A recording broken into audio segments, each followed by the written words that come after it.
Hello guys, welcome back to Enable Website Design.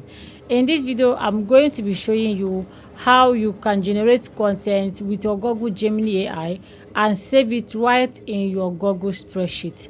Now, the very first thing you have to do is to decide your trigger. In this case, and for the purpose of this class, my trigger is scheduled. So that means when every single day it runs by 3 p.m. every day. You can see my trigger is days, and days between is 1. That means it runs every day by 3 p.m.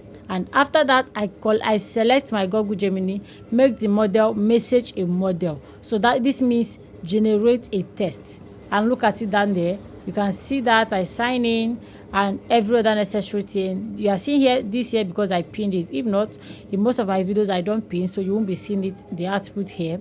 But just know that you sign in, the text is already pre-filled, which is resource.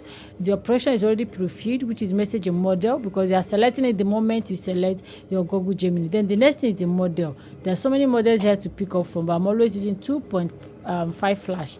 You can make your choice. Then the prompts, of course, I generated my prompt using Cloud8, ChatGPT, any of your choice. So I'm telling you that you're a professional content writer.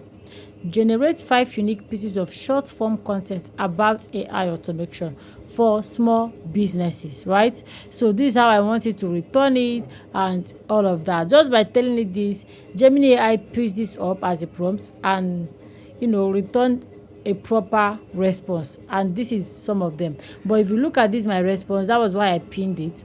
You can see it is more like injection format, so we can save this like this in spreadsheet, right? Now that's why I'm passing this code to get the response properly and pass it rightly to this spreadsheet to save. Now when I open the code, look at it. I use JavaScript. Look at how I passed it. You can copy this code. You can try it out on your own. You can use ChatGPT to get your own code.